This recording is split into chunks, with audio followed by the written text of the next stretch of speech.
You're listening to The Mountain Spirit, a podcast of Christian Appalachian Project, where we share inspirational stories of faith, service, and compassion. I'm a firm believer that we're all connected by our shared humanity, and that finding that intersection sometimes just means having a conversation.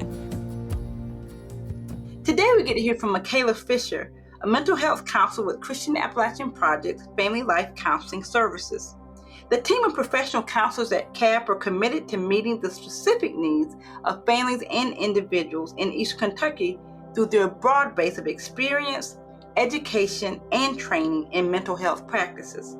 May is Mental Health Awareness Month, and we're glad that we can spotlight this important issue on our podcast.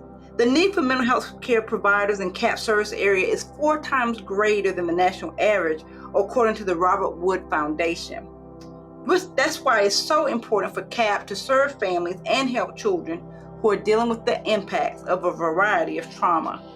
This work changes lives, strengthens communities, and creates a ripple effect for generations to come. In addition to the lack of mental health care providers offering services, the challenges of poverty in the region can increase negative outcomes. Our counselors use their skills and also work closely with community partners to ensure Appalachian communities have access to high-quality mental health services.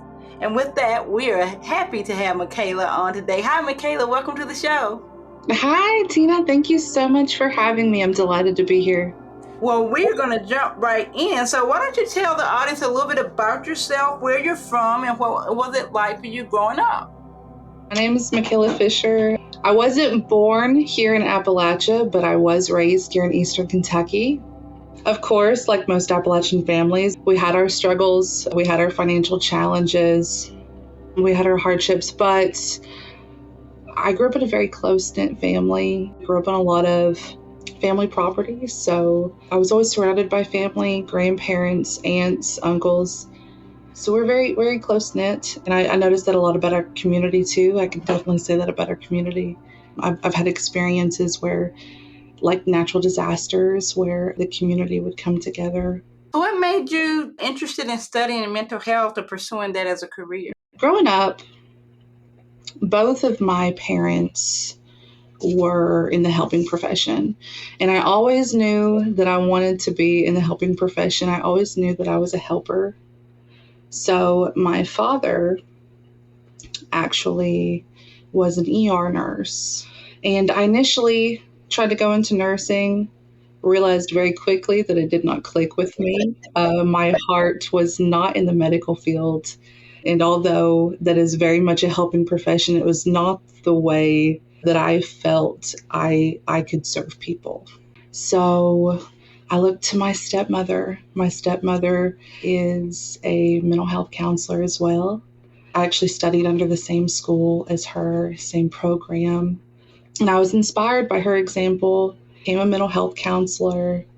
And it was just really important for me to provide the same compassionate care that she had to her clients, and the same compassionate care that she had provided to me and my sister growing up. And her dedication and commitment to helping others really resonated with me. And once I went to school for that, I realized just how much it clicked with me and how I felt such a belonging in that field. And as a child, too, I received counseling services due to the absence of my birth mother. And these counseling services, I was really young, maybe about 9, and it was just transformative for me. This therapist is truly the reason that I don't have any animosity or resentment towards my mother today. And even at such a young age, my perspective was shifted, and that experience has impacted the way that I even see things now. So I guess it's just really important to me to want to provide the same compassionate care that had made a difference in my own life. And today, I'm grateful for that opportunity to contribute to the well-being of others through this noble profession. Yeah, that's such a powerful testimony of how you got there and like what you do and get to do. in your daily life? And so you've probably touched on it already a little bit in that answer, but I wonder if you could expound a little bit more and tell me about the need and the importance of mental health providers in Appalachia. Yeah, oh my gosh. Appalachia, this region faces distinct challenges when it comes to mental health services. And many things come to mind. The geographic isolation. We're very rural and isolated. It makes it difficult for people to access mental health providers. There's a lack of transportation options here, which further exacerbates that issue. There's provider shortages here, which can also hinder access to care. There's a stigma surrounding mental health, and it definitely persists here. It has for a long time. There's a lack of education here about mental health, which also contributes to that reluctance to seeking help. There's economic challenges here. And of course, poverty rates here in Appalachia are often higher than the national average. So these financial constraints may prevent individuals from seeking or being able to afford mental health care. And Appalachia, of course, has been disproportionately affected by the opioid crisis as well. Substance abuse, it often co-occurs with other mental health issues, necessitating mental health care. So there are several barriers that Appalachians have here to mental health. I was raised here in Eastern Kentucky. These people are my neighbors, my friends, my colleagues, my peers, my loved ones, my family. There are many people here that I've seen growing up too, that I see now. There are many people here who may not understand that they even need mental health services. What they're experiencing is their normal. It's their parents' normal. It's their grandparents' normal. So these mental health barriers that we just mentioned, if these barriers persist and none of these individuals receive mental health services, we're at risk for developing generational trauma. By providing services, fostering learning, promoting self-growth, we're able to transform lives. And each Appalachian individual that we support, there's a ripple effect. We're not only transforming the life of this one individual that we work with, but also the lives of the people who surround them, their relationships with their kids, with their parents, with their partners. Again, it's a ripple effect. I mean, whether it's abuse, neglect, substance use, or any other trauma or generational trauma, I just hope to help Appalachians break the cycle. Stay tuned. We'll be right back. Do you want to have fun this summer while saving money for college? Be a summertime superhero as a camp counselor with Christian Appalachian Project at one of our 2 beautiful camps. You'll have a great time and make a difference in the lives of kids in Eastern Kentucky. Our camp counselors have a blast outside boating, creating arts and crafts, and playing games with our campers. The kids love the activities, but what they remember most about camp are the volunteers who cared enough to spend their summer with them. While you're here, you'll earn an educational award that you can use towards college or trade school, and other benefits too, like a financial stipend. Email volunteer@chrisapp.org.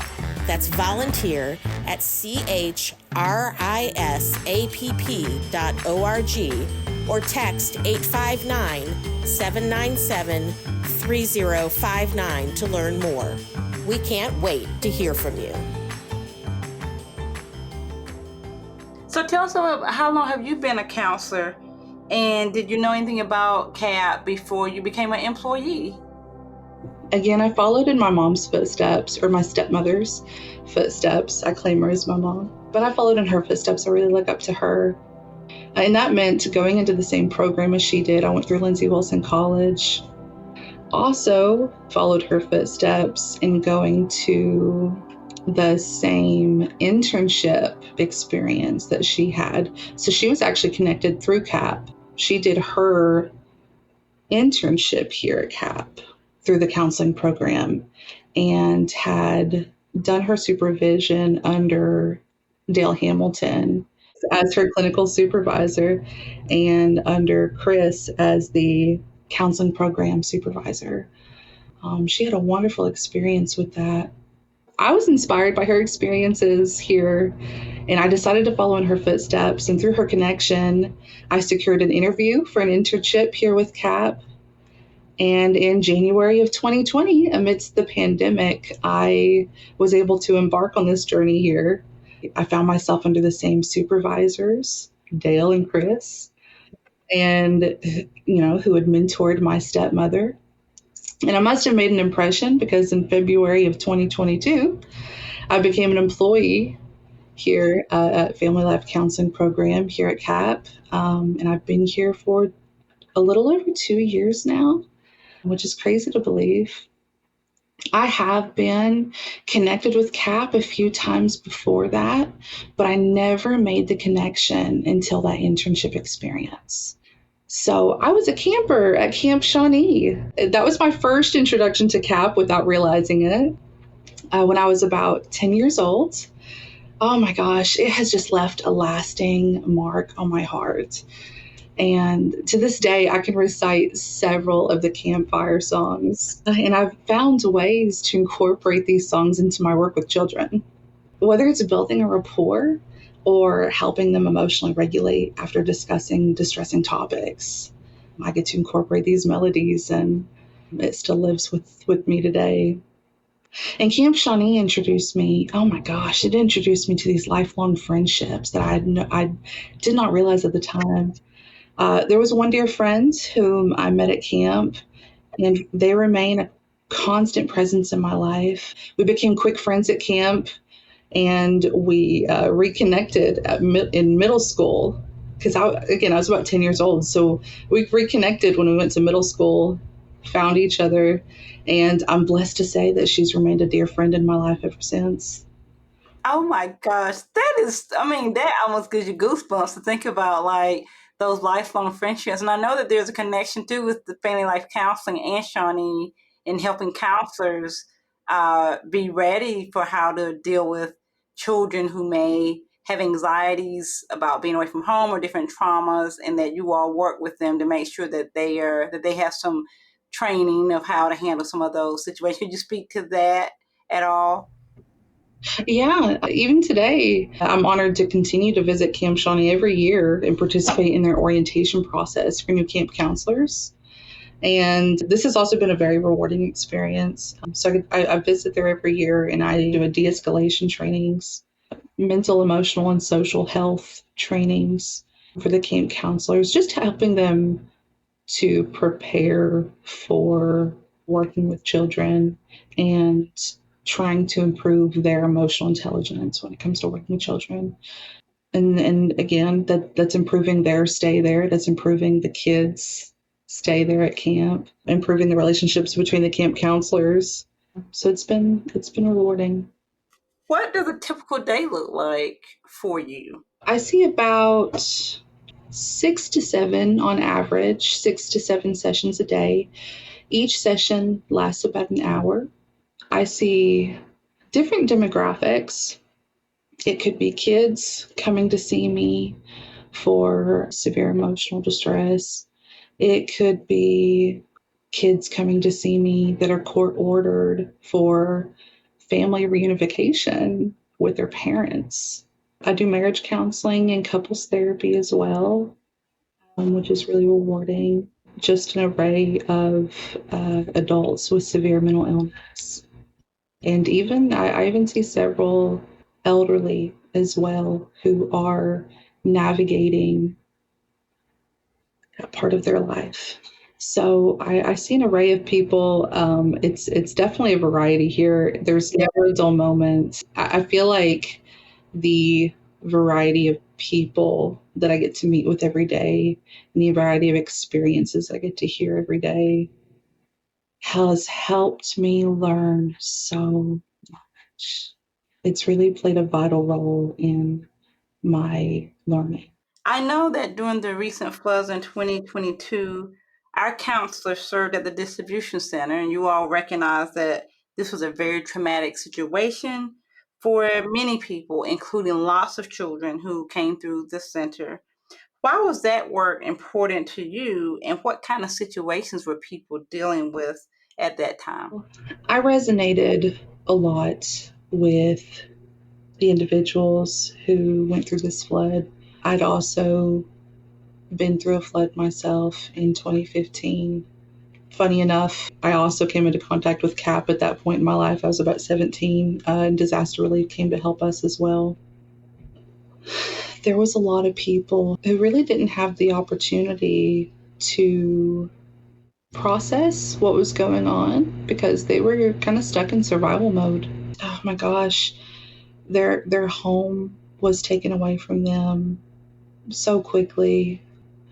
And oftentimes you would notice that these trauma symptoms wouldn't come up right away.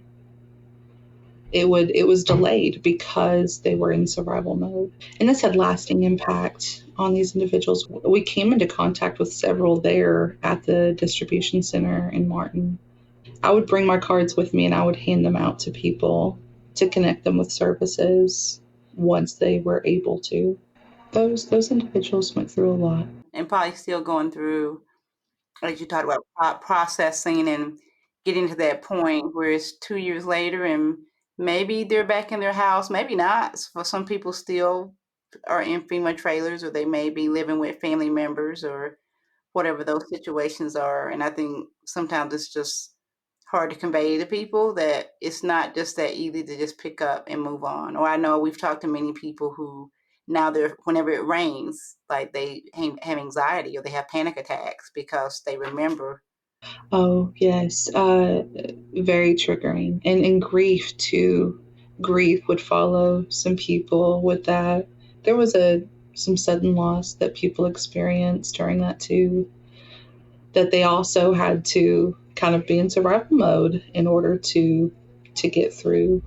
Typically, after that survival mode, after they get to a point where they're a little more stable and they feel a little more safe, these PTSD symptoms that were delayed start coming up for them, like avoidance of driving in the rain. Or I know some people, when it rains really hard, they will go stay in a hotel because it feels safer to them than it does to stay in their home, because just being in their home is triggering. So a lot of people have had lasting impact.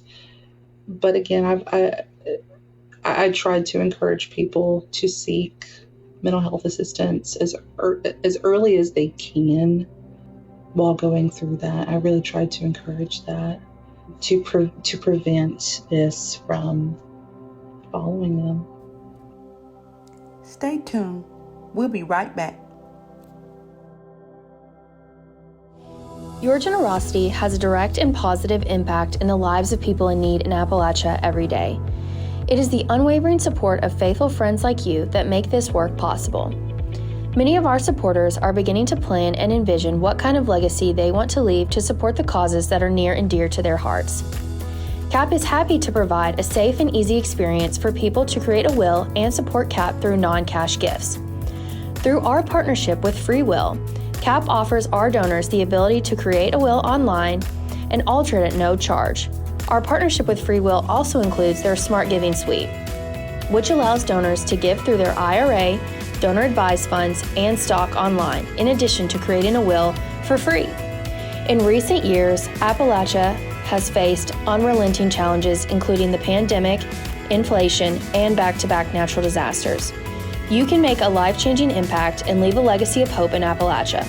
To learn more about non-cash giving opportunities, please visit christianapp.org/more ways to give. When you think about the situations that a lot of people face, and we've talked about trauma, and we've talked about facing like the drug crisis in the area, a lot of times people can make it seem like that these things are specific to the region, and maybe there are things that are culturally to the region, but then other things that are more universal. And I wonder if you could speak to that of, what issues may seem like it's a cultural sense, and then what things just really are just common no matter where you live or where you're from. We did touch on opioid use earlier. I do believe that no matter where you go, you're going to find that. But I also believe that there is a disproportionate evidence of that here in Appalachia. When we think back to the coal mining industry getting started, I feel like that's really when opioid use was pushed. You have this demographic that is working day in and day out and in dangerous situations. And there's a lot of pain, chronic pain that comes with that. I do think that plays some role in why it may be so evident here. We do live in a more isolated and rural area, so there is going to be some transportation issues that come with that. We're not going to have all the transportation options that a more urban area would. As far as education goes, though, I do see a lot of growth in this area as far as becoming more educated on that stigma around mental health. I do feel like it's starting to lift here, and there's a stigma around mental health almost anywhere you go. But I do feel like with each generation, we're advocating for it more. I see that a lot in social media now.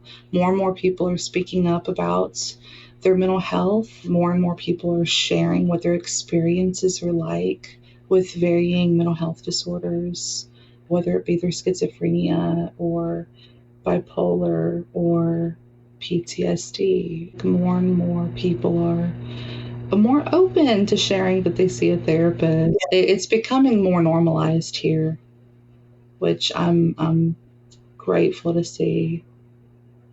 And of course, it's something that I try to advocate for as well. Something that I try to normalize as much as I can. But I do feel like no matter where you go, there is going to be a little bit of a stigma around mental health.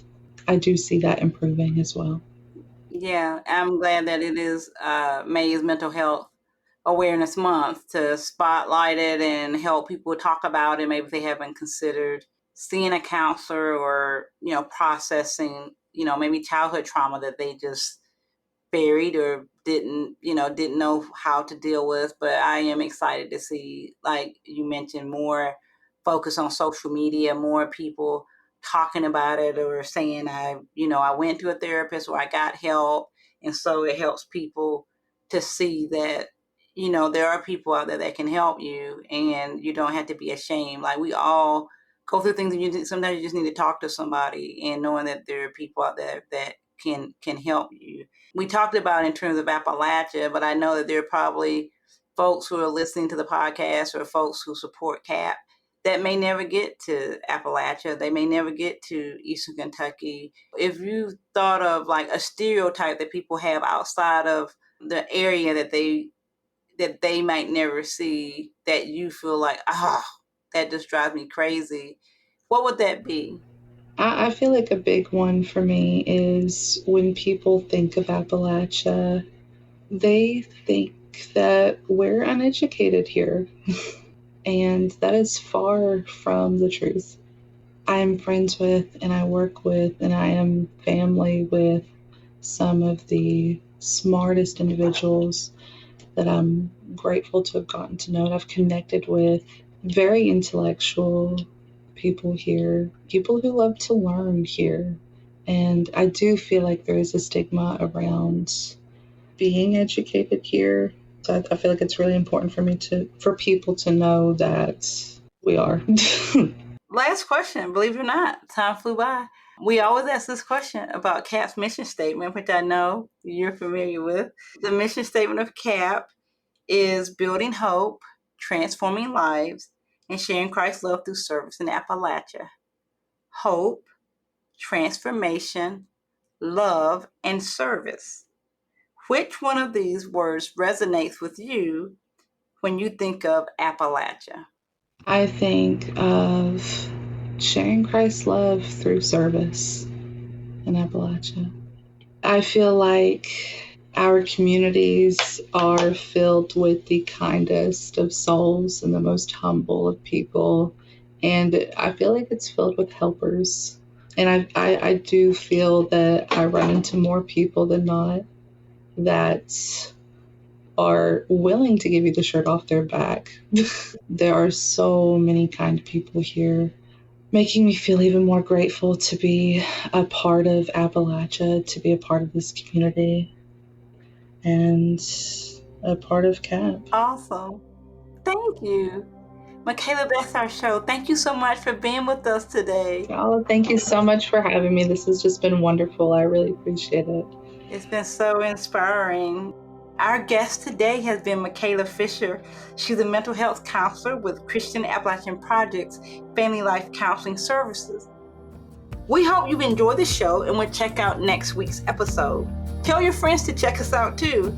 You can follow the work of Christian Appalachian Project on all social media channels. Find the show online at christianapp.org/podcast or anywhere you get your favorite podcast.